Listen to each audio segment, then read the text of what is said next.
मोदी को जैसे हमने पहले तोड़ा था, मोदी को आज हम 2024 में हम इलेक्शन में तोड़ना पड़े। हम 80 करोड़ भूखे लोगों को रोजगार दे रहे हैं।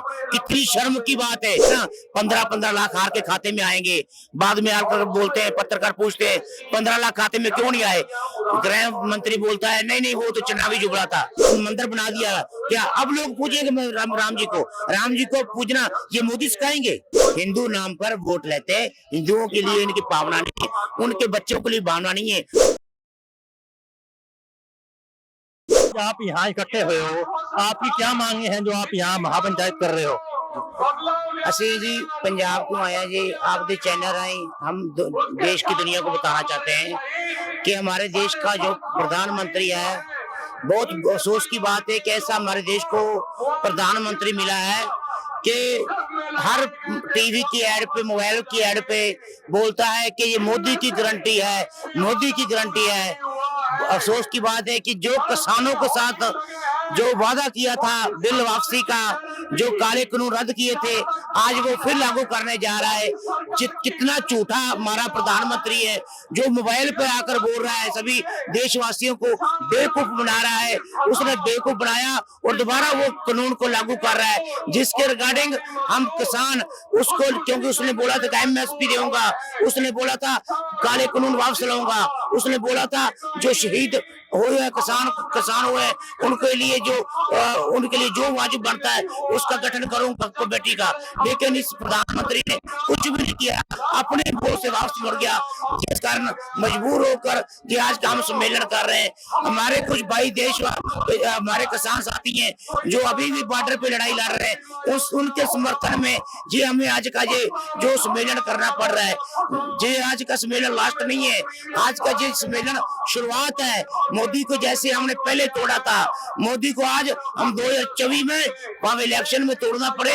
इस समय अगर मोदी ने अपने बिल वापस ना लिए तो मोदी को बड़ी हार का मुंह देखना पड़ेगा। मोदी को आने वाली जो पीढ़ियां हैं कोशिश करेगी उसको वो कह सकते हैं कि उसको हमारी जितने भी हमारे पंजाबी लोग नहीं पूरे देश के लोग हैं जिनके लिए काले कानून बन चुके हैं, सभी करेंगे।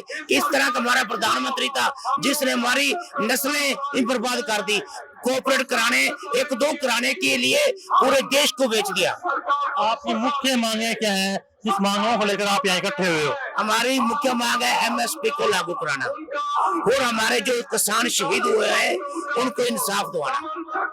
भाई हरियाणा सरकार, सेंट्रल सरकार ये कह रही है जो ये आंदोलन है ये पंजाब के राज्य का आंदोलन है, पंजाब का आंदोलन है, ना कि पूरे भारत का आंदोलन है। ये आप अपने चैनल के माध्यम से दिखा सकते हैं स्टेज पर जो लोग बैठे हैं देश के कोने से आए हुए हैं, ठीक है, कोने से आए हुए हैं। कोई ये ठीक है कि कई राज्य जो दूर पड़ता है दिल्ली से उनकी गिनती कम हो सकती है, लेकिन कोई राज्य नहीं है जिसकी इसमें कह सकते हाजिरी ना हो, ऐसा देश का कोई राज्य नहीं है।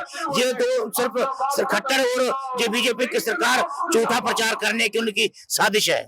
पिछला किसान आंदोलन हुआ था, हमने देखा था उस किसान आंदोलन के अंदर हरियाणा, पंजाब, राजस्थान, यूपी सभी राज्य मिलकर पूरा सहयोग किया था, वो बहुत बड़ा आंदोलन हुआ था। इस आंदोलन में वो हाथ में नहीं आ रहे, ना हरियाणा हाथ आ रहा, ना राजस्थान आ रहा, ना पंजाब आ रहा। उस तरह से भैया उस आंदोलन को वहां खड़ा करने के लिए हमें 1 साल लगा था। ये आंदोलन कुछ थोड़ियों से जथेबंदियों ने 13 तारीख को शुरू किया है, 13 फरवरी को। ये 13 फरवरी का उनका आंदोलन है, हमारा ये आंदोलन आज से शुरू हो रहा है। लेकिन जब उसकी आप समा देखोगे उस समय तक पहुंचते पहुंचते ये आंदोलन पहले से भी कई गुना ज्यादा बढ़ जाएगा। ये अभी आंदोलन की हमारी शुरुआत है। जब पहले आंदोलन किया था 1 साल पंजाब में संघर्ष किया था, उसके बाद दिल्ली बंद किया था। आज सरकार को चेतावनी देने के लिए रैली की है, चेतावनी देकर रैली की शुरुआत कर रहे हैं। जब उतना समय होगा फिर देखना इस आंदोलन का क्या रूप होगा। नहीं, ये तो नहीं है। अभी लोकसभा चुनाव होना है देश के अंदर, उस लोकसभा चुनाव के लिए आप आंदोलन कर रहे हो ताकि मोदी द्वारा ना आ पाए? नहीं, हम ये नहीं है कि हम हमारे किसी को पार्टी को कोई हम समर्थन कर रहे हैं इस पार्टी को जिताओ। हम ये कर रहे हैं कि जो किसानों की बच्चों नस्लों को बचाएगा, हम उसका सहयोग देते हैं। लेकिन ये नहीं है कि हम मोदी को इसके लिए विरोध कर रहे हैं कि मोदी बीजेपी का है या कोई सरकार है ना। मोदी ने हमारे अगेंस्ट जो कानून बनाए हैं हम उसके लिए लड़ाई लड़ रहे हैं। वो जो कांग्रेस की पहले सरकार रही है, अगर वो गलत कानून बनाती रही, किसानों के अगेंस्ट किसी वर्ग के खिलाफ बनाती रही, ये आंदोलन तभी चलते रहे कि पहले की ओर से क्या कांग्रेस सरकार में आंदोलन नहीं चले, उसमें बहुत बड़े बड़े आंदोलन चले। मोदी ने हद मुका दिया है तो हमारी कह लिए कि सब रास्ते बंद कर दिए, तब आंदोलन बड़े पद्धर पर करना पड़ रहा है। कई मंत्रियों का ये कहना है कि किसान इकट्ठे नहीं हो रहे, कुछ ग्रुप में किसान बन गए हैं, कोई एसकेएम के से, कोई गैर राजनीतिक से। तो पंजाब जहाँ वोटर बैठे हैं वो कहते हैं हम गैर राजनीतिक है, ये जो एसकेएम है ये राजनीति करता है। तो आप उस पर क्या कहना है? जब उनके पास कोई ठोस बयान देने के लिए कोई बात ना होगी ना, कोई कह सकते हैं कि दलील ना होगी, फिर वो गैर दलीलें बातें करेंगे, किसान ये है किसान वो है। आप देश के किसी भी नागरिक को जो स्वतंत्र है, मतलब कि तीसरी जगह है, उससे पूछ लीजिए। हम ट्रेन के रास्ते से, गाड़ियों के रास्ते से आए हैं, हर एक के मन की ये इच्छा है कि किसानों को इंसाफ मिलना चाहिए। हाँ, पूरे देश का समर्थन मिल रहा है। ये तो मंत्रियों को अपनी अपना बयान है ना, उनकी स्टेटमेंट है, वो कुछ भी बोल सकते हैं। कुछ किसान हो सकते हैं जो उनके बीजेपी के चमचे चल रहे हो, उनके हक में बोल रहे हो कि हमें एमएसपी की जरूरत नहीं है, लेकिन आज के समय के तहत देखते हुए आज के एमएसपी क्यों नहीं जरूरत है? कितनी महंगाई कहाँ पर बढ़ गई है। सिलेंडर का रेट 300-400 था, अब 11,000 रुपए के ऊपर हो गया है। इलेक्शन के चलते हुए 100 कम हो गया है। पेट्रोल के रेट कहाँ हो चुके हैं? मनमोहन सरकार में कितना रेट था, अब कितना है? हर चीज का रेट डबल हो चुका है। किसान की फसलों का रेट डबल क्यों हो सकता? जनता सुखी है जब ही इनको वोट दे रही है। दोबारा भाजपा की सरकार आ रही है, आपने देखा राजस्थान चुनाव, मध्य प्रदेश चुनाव, जब वहाँ लोग खुश हैं तभी उनको वोट दे रहे हैं ना। वो सब जो कला है ना, वो सोशल मीडिया की है। मोदी को अगर वोट इतनी आ रही है तो इतना प्रचार क्यों किया जा रहा है, इतना झूठ क्यों बोला जा रहा है? मैं आपको एक बात बोलता हूँ कि इस बात पे आप गौर कीजिए कि हमारे प्रदेश का जुलूस हमारा प्रधानमंत्री नहीं निकाल रहा है। हमारा प्रधानमंत्री बोल रहा है कि हमारी 5 ट्रिलियन इकोनॉमी बढ़ गई है, बोल रहा है ना।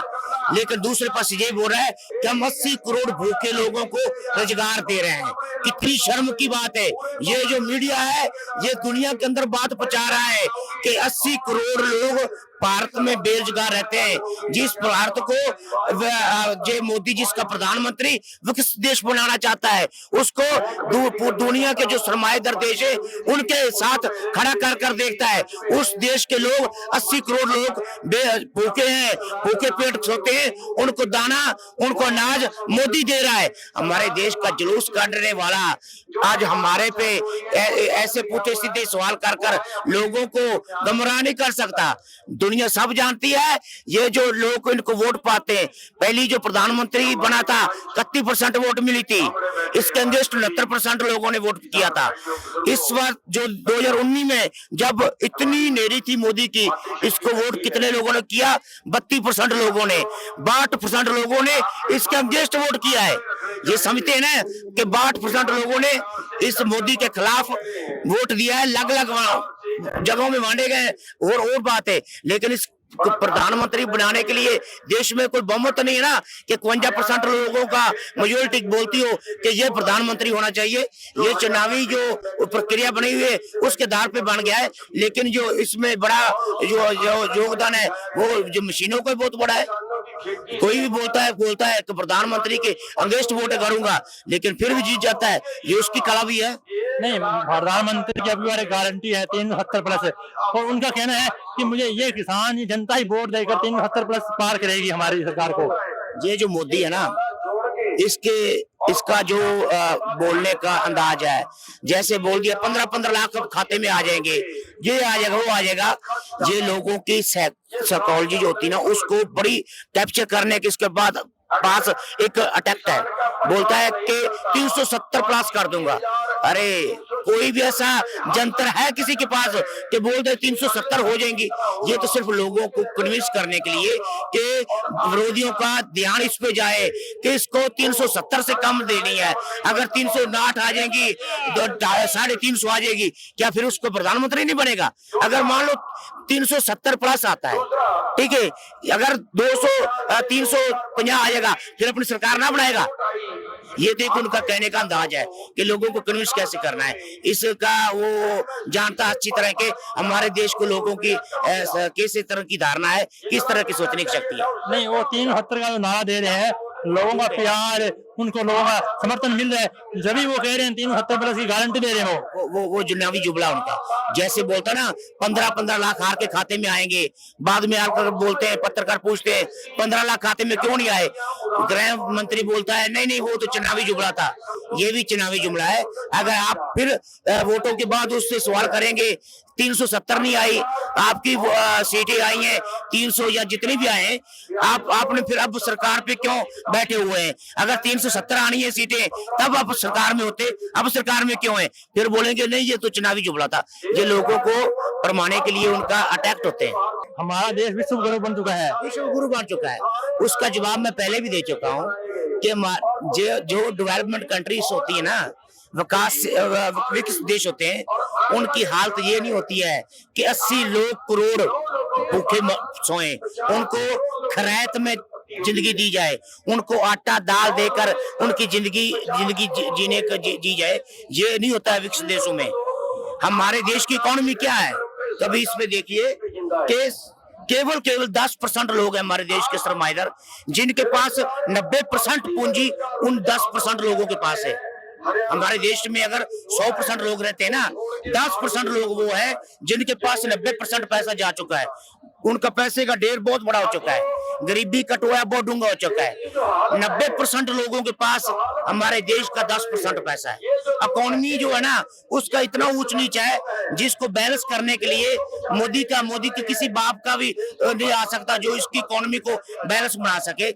इसको बैलेंस करना है तो बड़े बड़े लोगों को, जिनके पास बड़े बड़े स्टोर हो चुके पैसा, बड़ा बड़ा कह लीजिए कि उनके खजाने भर चुके हैं, अगर उसको किराया डाला जाए, उसको टाला जाए, तभी गरीबी दूर हो सकती है। विश्व गुरु की ये तो राम मंदिर बना दिया, अगर राम मंदिर बना दिया है तो फिर बड़े बड़े झूठ बोलने की क्या जरूरत है? अगर आपका विश्व गुरु पे ही आप इलेक्शन जीत रहे हैं तो फिर इतनी पखंडबाजी करने की क्या जरूरत है देश में? नहीं, राम मंदिर बनाकर उन्होंने राम की स्थापना की है देश के अंदर।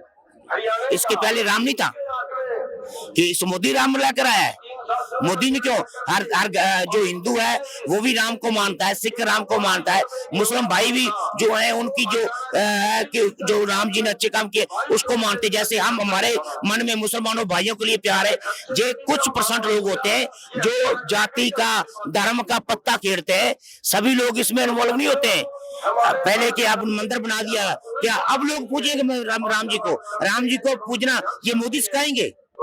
हमारे दिल में राम है। मुझे आपको ये नहीं लग रहा अब की जो राजनीति है वह हिंदू मुसलमान धर्म जाति पर चल रही है? आप ये चला रहे हैं, ये धर्म पे चला रहे हैं। मोदी जो है धर्म पे, जब समझता है कि हम धर्म पे इलेक्शन जीत जाएंगे। क्या आप हिंदुओं को देख लीजिए, आप बिहार समूह हिंदू राष्ट्र है, यूपी है, अपने बंगाल है, ये हिंदू है, ठीक है। हम तो चलो सिख आ जाते हैं। क्या उधर के लोगों की दशा क्या है देख पाए कभी? वो लोग, यूपी के लोग हमारे पंजाब में, भैया देखो नीचे भी, यूपी के लोग हमारे पंजाब में, बिहार के लोग, प्रदेशी लोग हमारे पंजाब में आकर काम करते हैं, अपने परिवार से 1 साल दूर रहते हैं अपने परिवार को पालने के लिए कि हमारे सारा परिवार पेट भरकर खाना खा ले। वो भी उसके मन में हिंदू है।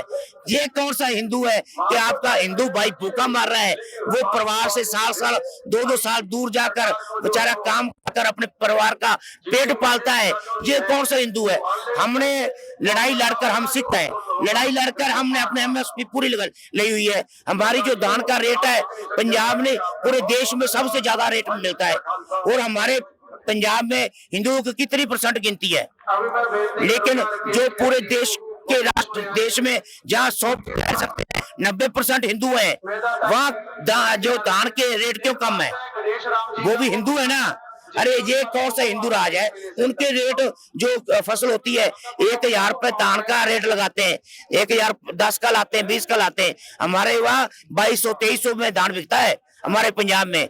ये कौन सी, ये तो इसको 10 साल हो गए सत्ता पे आए हुए, इतना हिंदुओं किसको फिक्र है? हिंदुओं को अपने आप को अखवाता है कि हम हिंदुओं का है, फिर हिंदुओं को एमएसपी पूरी कर उनको धान का रेट पूरा क्यों नहीं दे सकता?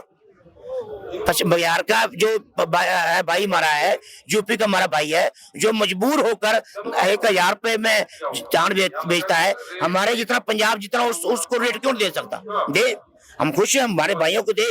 वो इनके हिंदू है, इनके राम जी को मानने वाले लोग हैं।